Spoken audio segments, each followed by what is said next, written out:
It is your playground, though. It is a forest. It's coconino, is how you pronounce it. Okay. Can you get that sign, Howard? Oh, we gotta get the sign? We're all getting the sign, Cody. Yeah, the sign's important. Well, it's nice to know at the beginning of a series of photos what your photos are about. Yeah, I can get it. I just gotta zoom in. I like the fact that the gun is real. Yes, that's real. We're gonna take lots of pictures. Okay. I'm all right. Let me see that. Yeah. All right. All right, you ready? We're ready. Ready. All right. So remember, this is our trail, and we actually maintain it for your guys' enjoyment. All right. 27 years, no accidents, no injuries, but if we do roll this Jeep, everyone's assigned 1 can of pink spray paint, and we'll just paint it pink. And I'll throw my cowboy hat in the woods and we'll walk away from it. Wow. Are you guys ready? This is actually called the Sedona Speed Bump. Over here is the Devil's Kitchen. You guys take a picture of that because when we get to it, it's going to look a lot different. The Devil's Kitchen is one of the secrets out here. Okay. Why is it a secret? Because a lot of people don't know about it. This is our trail. All right, here we go. You might want your seatbelt on here. I do. You're not cowering out already. Right now for what's about to happen here. That's on the heavy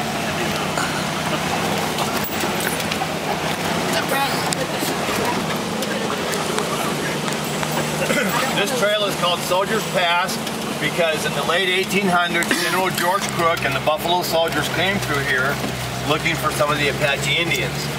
Now, General George Crook, he was the one that said, let's hire some of these Apache for Indian scouts. His leader said from Washington, you're crazy, these people are savages, they'll kill you while you're sleeping. He said, I don't believe that. I don't believe these people are savages. So, you're going to see a lot of the vegetation in here that the Indian used to survive. Now what you don't see out here is birds. We don't have a lot of birds because we don't have a lot of water. I noticed that yesterday, all the day, through the canyon, all around back there, no birds. No birds because no water means no insects. No insects means no little birds.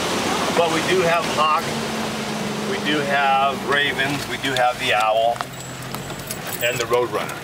This right here is called the soap tree yucca. It's part of the yucca family. There's 3 types of yuccas we're going to talk about. The soap tree yucca produces a flower that you can actually eat, and the reason why it grows on a bank is because normally it grows next to water. When you see suds or bubbles in the water, there's somewhere in this area is going to be a soap tree yucca. If you peel the bottom of that root, like a carrot or a potato, it actually produces soap. The Indians use it to clean themselves and to wash their clothing. Wow. It's called the soap tree yucca. That's pretty cool, huh, Howard? Yeah, that is cool. That thing, okay.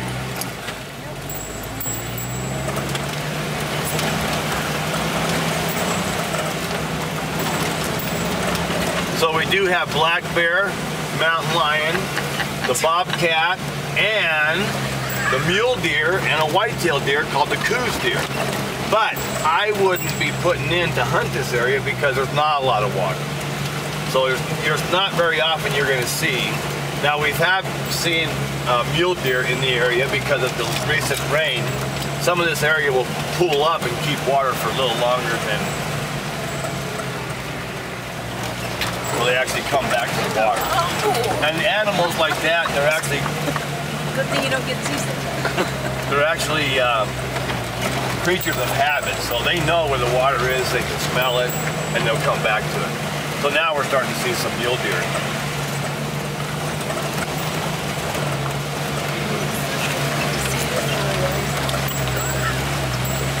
The forest is full of trees. There's 3 types of trees. We have the pinyon pine. Now pinyon in Spanish means pine, so it's called a pine. But it's actually called a pinyon pine. You actually get a pinyon nut from it. I don't know if you girls know, but very expensive and very good for you. And the reason why it's expensive is because there's no machine that can harvest it. It has to be picked by hand.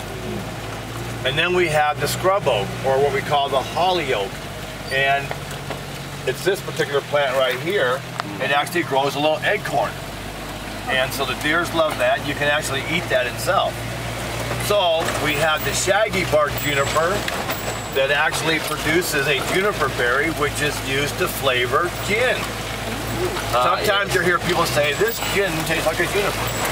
Well, that's why. Now,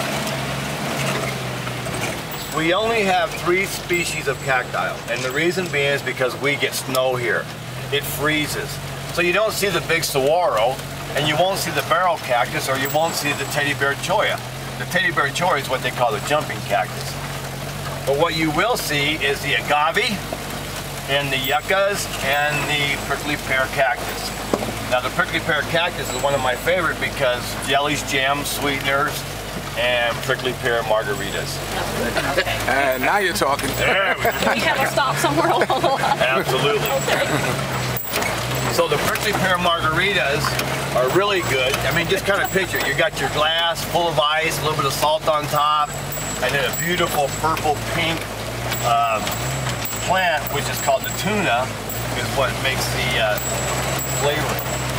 And it's really good because it's so sweet and tart, you'll only have 1 or 2. So which is which when you look out? I'm going to pour them to you right now. I just want to get some good examples for you. That's prickly pear. Yeah, I recognize that one, yeah. So this one right here is called the banana yucca. We And saw the a lot of banana those. yucca actually produces a little fruit. Yeah. And you can eat that. You boil it and then cut it up.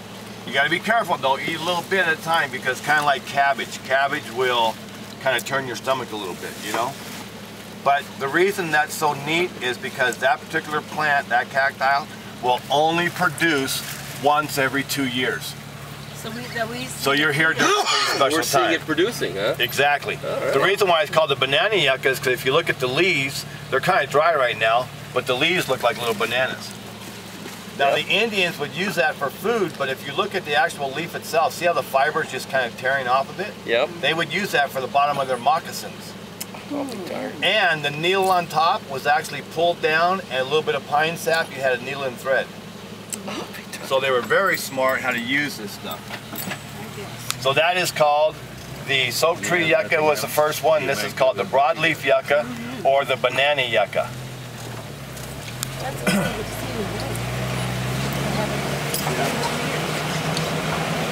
All right, I'm glad you're my co-pilot because you gotta watch that side so if I get too close to you. You see why they have to have a Jeep on this tour. Well, you know, this is your playground. You can bring the And we are in rental, Sedona, Yeah. your personal Arizona. vehicle, whatever you want. And I'm Gerard, and we're at the G-Spot. We have a couple of more minutes Just remember, before AAA won't we come finish out this here. segment. Yeah. Going towards the edge here, buddy. Now you Wow. can see the different color of trees that are out there. You see the shaggy bark juniper, the Arizona cypress, and then the pinyon pine. Those are the 3 colors you see. That pinyon pine has the really short needles, doesn't it? Yes. Yeah. And they don't grow to be very tall. They're a shorter tree. Okay, so what, the Arizona one? So the Arizona cypress is the bluish color you see. Oh, okay. Okay, now do you see how many bluish color trees are out there? Yes. This is actually called the keeper of the forest. The root system is so deep and it has so much moisture and sap in it that once it's struck by lightning, it steams and puts its fire out. So you'll see the trees that are struck Is by that right? lightning, but there's no fire. Like a big ponderosa pine, they'll just completely engulf in flames. We have not had a forest fire in 12 years. We don't allow any overnight camping, and that's one of the reasons why we probably don't have a forest fire. But the bottom line is, it is the keeper of the forest. Too bad. So what you guys are looking at right now, this is called Castle Rock, this whole big formation.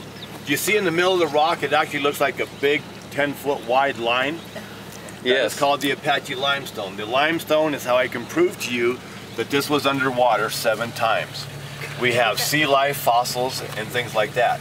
So we're talking 15 million years ago, but this was all underwater. This was a shallow sea. Wow, That's why the rocks are red with iron, and the rocks above it are white because that was the actual sand dunes and the beaches of the shallow sea. If you take this line right here, you can go all the way to the Gulf of Mexico. And if you go this way towards the Grand Canyon, that's how the Grand Canyon's carved from, the Colorado Plateau. Yep. Wow. So the things you see